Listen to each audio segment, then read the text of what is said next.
Hello everyone, we're back now. Dr. Stringer here, and we're on to Module 7, and we are talking this week about social network analysis. So what is social network analysis?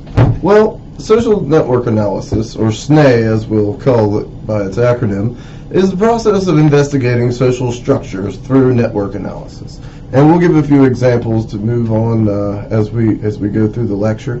One thing I did want to point out to you all is that for this particular module, I would like you all to read the Malm article first. And I know usually I don't tell you all which one to read first, but this one has some good information on some of the definitions of terms, which will help you to be able to understand what's going on here, and so if you read that one first, it's going to make it easier for you to read the second article, and I'm not going to try to pronounce Rattle, Flint, and Tita article there. So if you want to go ahead and start with reading that Malm article first, that will help you. But I'm also going to go through some of these definitions of terms in the next couple of slides to help you all to grasp what we're going to be talking about here. So to begin, some of the SNE terms, the first one is nodes, and these are really the network structures that you're looking at. So they'll typically be people or actors and things like that. So these are just the broad, in the broad sense of the term, the network structure, the network that you're looking at. So then you have ties, edges, and links, and these are just the ways that these nodes are connected. So for example, how or why these two nodes are linked, or how strongly these two are associated, would be something that you would look at when you're looking at the relationship between these connections, between two different things. Centrality is the representation or the importance of a particular node. Think about if you have, a ringleader or a drug kingpin, or the boss, if you're maybe looking at maybe organized crime and thinking about things from kind of the mafia standpoint, the person that tells everyone what to do, the boss, if you will, or the ringleader, or the drug kingpin, whatever you want to call it, depending upon what type of network you're looking at, that would be the central person of importance, or actor of importance. And then distance. Distance, that one's pretty self-explanatory, but so it's the number of ties required to connect two particular nodes. Some nodes are going to be closer together, and others are going to be further apart. And so there's going to be a distance between these two different things that's going to vary across the different types of nodes that you're connecting. So here's just a basic example of SNE, and so here we are looking at different people. We have John Doe, Brian Fisk, and Jack Smith, and we see that Jack Smith and John Doe are not directly connected. However, if you look at the connection between Brian Fisk, they are related to some extent through Brian Fisk. Sorry, and so this is kind of one of the things that we would look at with social network analysis, and this will become clearer as we look at some of the more complex analysis. And so this becomes even more interesting, as you will see, and some of you might have heard of the book 6 Degrees of Kevin Bacon. And so this book is really a network analysis. And as you'll see, when you look at Kevin Bacon, you can see here the way that he's connected to all of these different people. Even though he might not be directly connected, he does have relationships and connections with other people through people that he does know. So for example, if you look over here on the left, George Clooney is not directly related to Kevin Bacon. However, George Clooney was in Confessions of something. I can't read the last part of that, with Julia Roberts, and then Julia Roberts was in Flatliners with Kevin Bacon. So you can see that the network is still there, and if you could look, look over here at Denzel Washington on the far right, or Clint Eastwood up here, just to take a couple of examples. You see that these people are not directly related to Kevin Bacon, however they are indirectly related to them. And so looking at this, you can see that the social network, that no one's really more than a couple of degrees removed from Kevin Bacon. And this is something that we talk about in sociology, when we think about, like, you're never really more than 6 degrees removed from any person in, in the country or in your area or something like that. And that's, for the most part, true. There will be people that that know other people who know someone else. And so the social networks can be interesting to look at. So that's all interesting and great and all, but think about, how can this be used in CJ? How can we use this in criminal justice? How does this technology benefit us? Why do we care? Well, one thing that you can look at is offender movement, the movement of crime from one place to another. You can look at co-offenders, the relationships between two different criminal individuals, as well as crime groups. Crime groups, I think, would be one of the biggest and most helpful for this, when you're thinking about gangs or terrorist groups, organized crime, things like that, things that involve a large network of people and social interaction and social networks. So then you would want to use a social network analysis to be able to analyze how these people are moving about and getting through their day-to-day activities as criminals. Converting data into actionable intelligence. So you have to have good data, right? Those of you that have taken research methods or are taking it now will probably hear us all the time, but you have to have good data. If you don't have good data, then whatever intelligence you gather from that data is not going to be good either. So garbage in, garbage out is kind of the saying in the field, I suppose.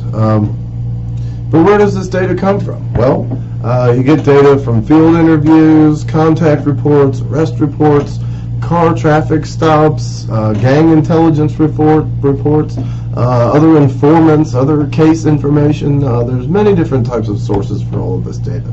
And so looking at this data, once it's modeled, how can the police use this? Well, there's several different ways, but targeting violent groups is key. And so the Kansas City Violence Alliance and the Cincinnati Initiative to Reduce Violence both included local, state, and federal partners, and they called in the call-ins are coupled with focused deterrence. So they're really looking at how these networks are able to be related to deterrence and how this is important.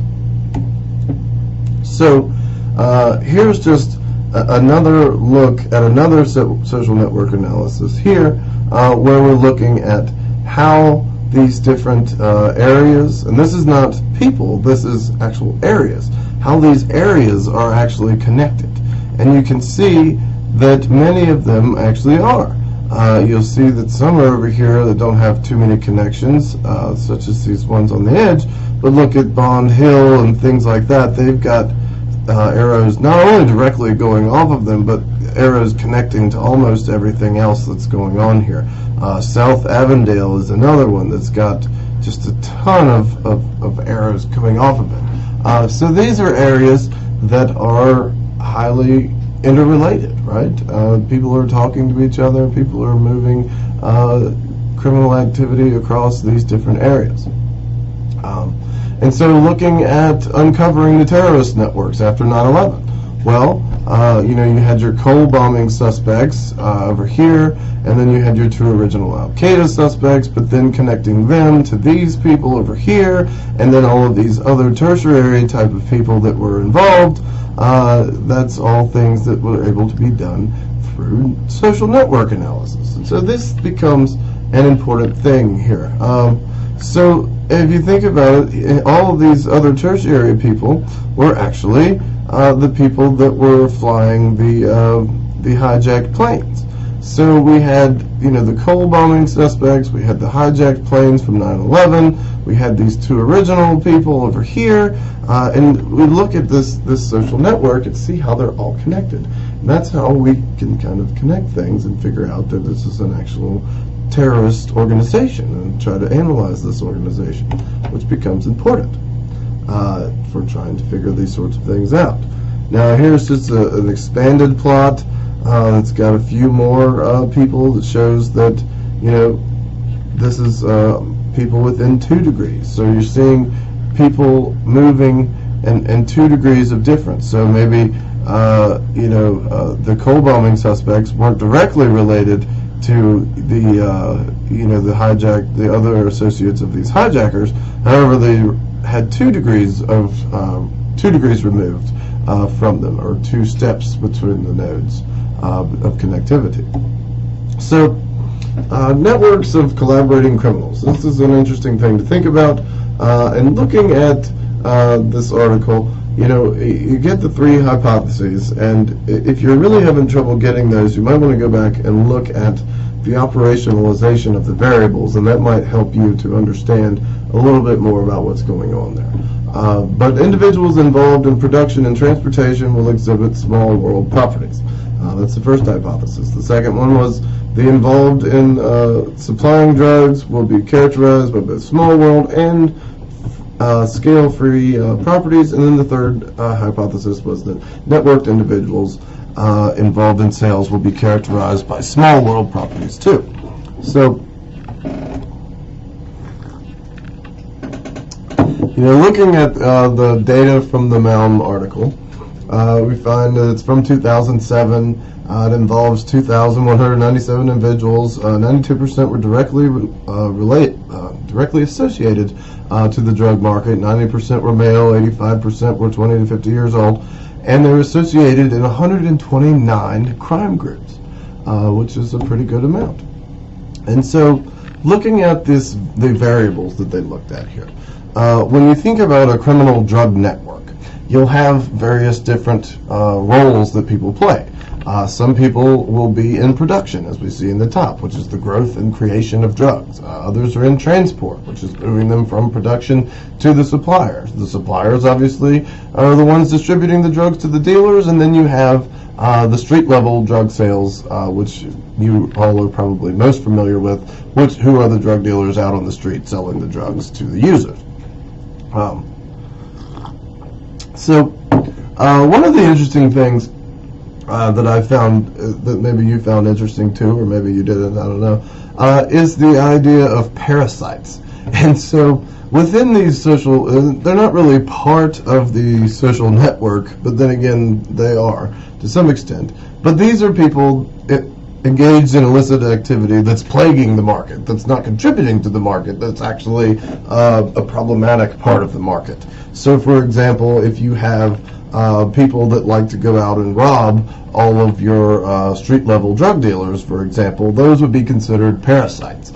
People that are actually a problem for the market and impeding upon its ability to engage in its activity.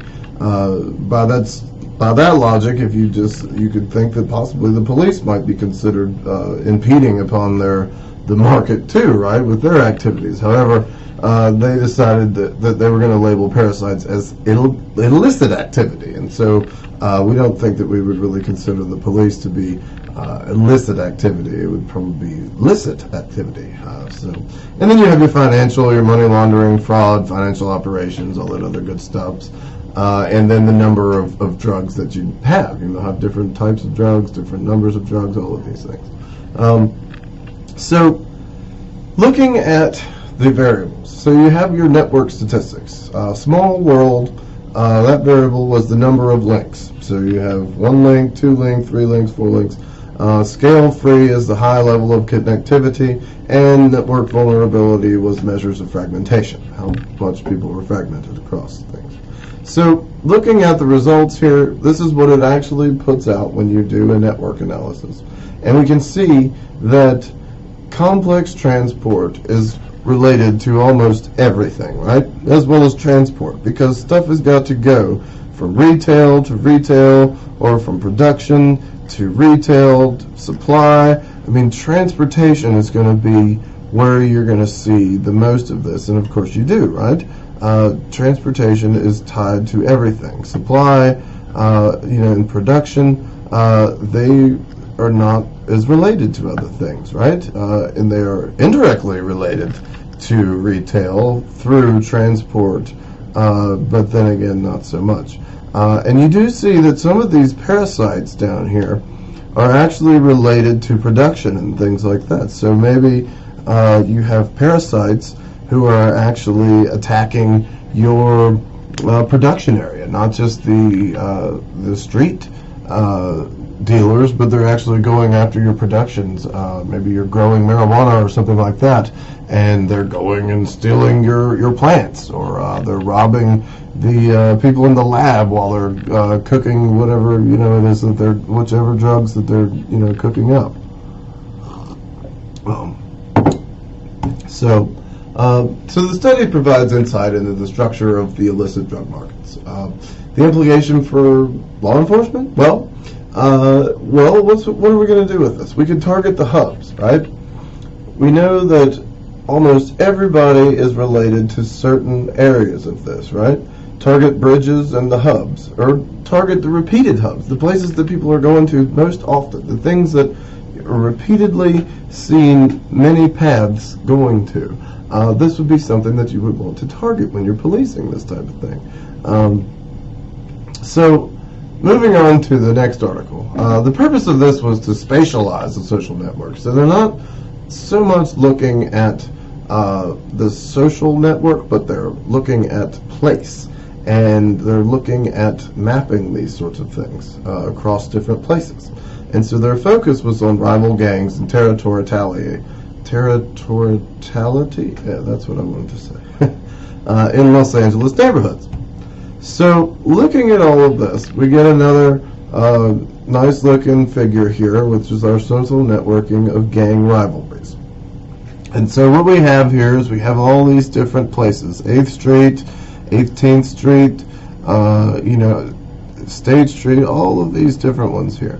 Now, if you wanted to target a hub in here, where do you think it would be? Well, if I was going to find a hub, I would probably go for this Hazard Street here. Because if you wanted to really put a damper in things, you could go right at this area here, and then that would disrupt all of this and this. The two would no longer be connected, because that's really the hub between both of these two sides, right? So that's probably where a lot of the rivalry issues are going on. So again, here's this all depicted on the map. You can see that area right there, what I was looking at before, in the hazard area, is right in the smack in the middle. It is where all of these different hubs are either directly or indirectly related to in some way, shape, or form. So, yeah, that would be a very good hub there.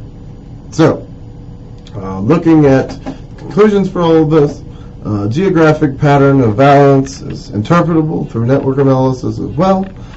You don't have to so much look at social networks, but you can also look at networks across place and the geographic nature of crime, as we've been talking about throughout the class, along with mapping and things like that. But we're also mapping these networks as well. So this can be used for investigations, it can be used for targeted policing, among other things. So just to some common misconceptions, it is mistaken for social media analysis, which is something completely different. Social networks and social media analysis are two different things. This is not as simple as accessing Facebook and seeing who someone is friends with and things like that. You'd be seeing far more. If you wanted to think about Facebook, you would be thinking about trying to analyze the friends of the friends of the friends, and all of those, and it's a much broader network than just one person's friends, but it's the friends of the friends of the friends, and going through all of that, which is much more interesting and much more complex. It sometimes contains law enforcement records not accessible to the general public, which is another important thing. Everyone in the network is criminal. That's not necessarily the case. It must be a tool to drive smart, impactful crime reduction operations. But it is just that, a tool. And mapping some sort of, analyzing some sort of social network and conducting a social network analysis does not translate or equate to probable cause to arrest anybody or reasonable suspicion to go and stop them and frisk them or anything like that. It is just simply a tool in the investigation toolbox, if you will, that can enable investigators to map different networks and figure out things like that, which can be very important, especially for federal investigations when you're trying to prosecute someone under the RICO statutes for organized crime. You would need to be able to prove that there was an organization and that the people were organized. And so one of the ways you could do that is by looking at the social network and conducting an analysis or something of that sort. So it can also be used to implement directed patrol measures. So eliminates sweeps in the neighborhood where community trust lags. So you can really direct your patrol to better solve the crime problem, right? So the implementation can lead to violence reduction as well. And it can help with investigations, as I said, too. So these are all important things for you all to think about as you're doing your readings this week for social network analysis and how this technology can be helpful for conducting criminal investigations and all those sorts of things. So I hope that you all enjoyed this lecture, and I hope that you will remember to do your discussion board and your quiz for this week. And keep in mind that next week is your midterm exam. So you will be taking that next week. We will not have a lecture, quiz, or a discussion board. It's just to take the exam. So make sure that you study next week, and please don't forget to take your exam either. So with that, I will say, have a good weekend and have a good week, and I will see you next week. Thanks.